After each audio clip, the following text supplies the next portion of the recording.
you. Thank you. It is wonderful to come home to this beautiful place. Thank you for having me. I have long wondered how important what we believe is.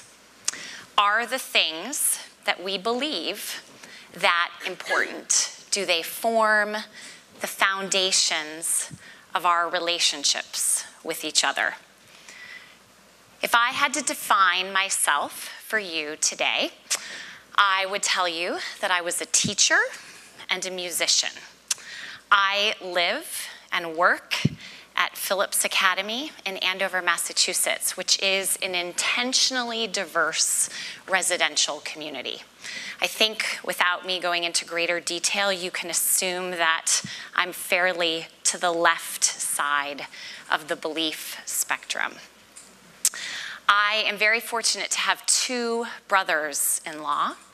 They are both in their mid to late 40s. They are both married. They both have a teenage daughter and a teenage son. My one brother-in-law is a computer scientist. He is a member of the National Rifle Association, and he flies a "Do Not Tread on Me" flag from his front porch. My other brother-in-law did an undergraduate degree in music. He is now a pediatrician, and he and his wife volunteered their time to register African-American voters in rural Virginia before the last election. So, if what we believe in and those ways that we define ourselves are important, you would think that I would look a lot more like one brother-in-law than the other. How is it possible to love two people that believe such different things the same? How is it possible to be close to two people in your family that hold such different beliefs? But the thing is this, my brother-in-law, who is a member of the National Rifle Association, loves his wife. And he loves his daughter and his son, and they are a happy, loving, supportive family. And when we spend time with them, are we surrounded by numerous assault weapons? Yes. But when we spend time with them, do we feel loved and supported and upheld? Yes. So does what we believe in actually matter that much? As I said before, I'm a musician and a teacher. And over these years that I've spent teaching music, what I do every day has really started to form the core of my belief systems. I believe in metaphors, in acts, events, in my case music, serving as a medium through which other beliefs suddenly become less important. My instrument is the pipe organ. I don't know how many of you are familiar with the pipe organ. If you aren't, during one of our breaks, go next door, walk to the front of the church, and turn around. The pipe organ is huge. It is loud. It is awkward. I started playing the pipe organ when I was 7, and the first time I played a note, I ran away and hid. But I've spent my life playing this instrument. I've studied for way too long. I've been to school forever. I earned a doctorate in the organ to learn and teach other people to learn how to play that instrument. The majority of my students right now are between the ages of 13 and 17. And the thing that I've realized, and please don't tell the people who hire me this, I actually don't teach my students anything important. Learning to play the pipe organ actually isn't about music at all.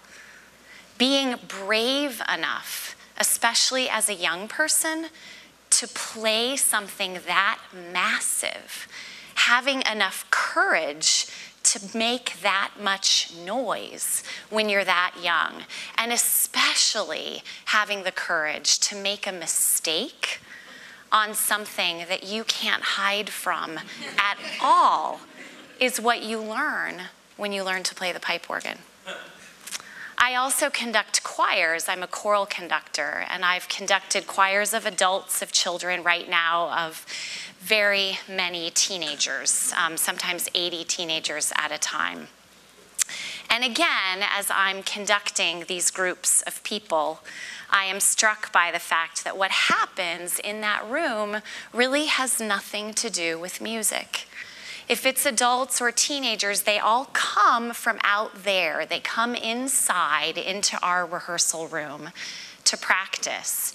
And out there, they are Republicans and Democrats, and if they're teenagers, they're athletes or drama kids or math nerds or whatever it is they believe in or how they define themselves out there. They come in to the room and then they start to sing. Oh, when the saints go marching in, oh, when the saints go marching in, how I want to be in that number when the saints go marching in.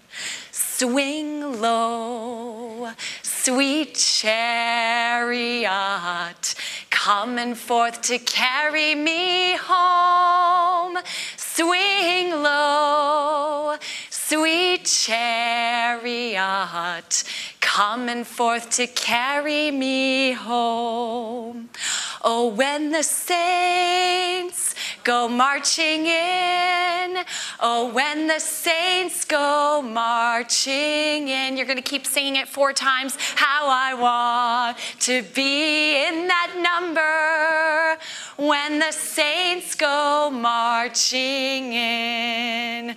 Oh, swing low, sweet chariot, coming forth to carry me home.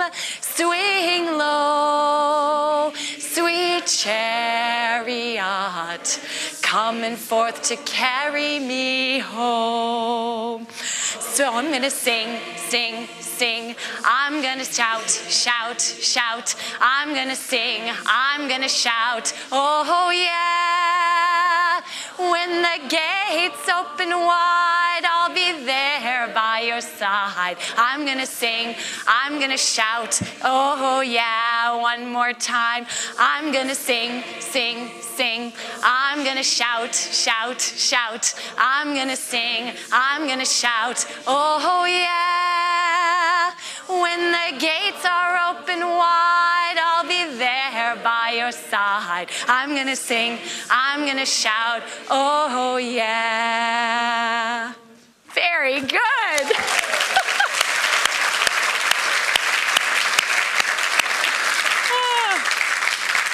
You were great. That's not easy to do.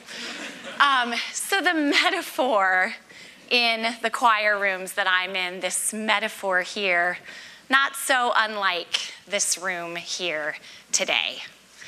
Each of us out there believe very different things. We exist in different spheres. We live different lives. Who knows if any of us would even have had the chance or the opportunity to get to know each other.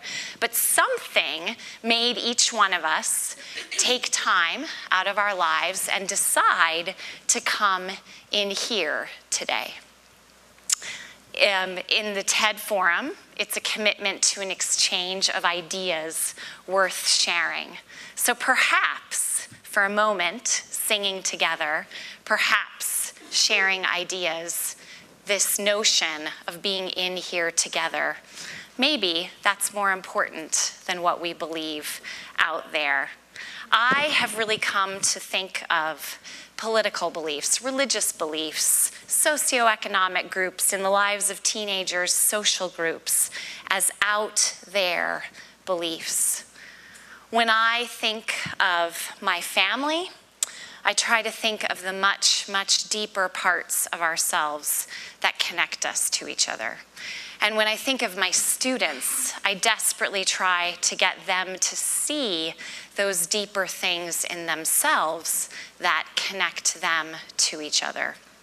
And when I think of myself, and I continue to wrestle with those questions of what I believe, of who I am, of what I'm here to do, I constantly come back to that musical metaphor.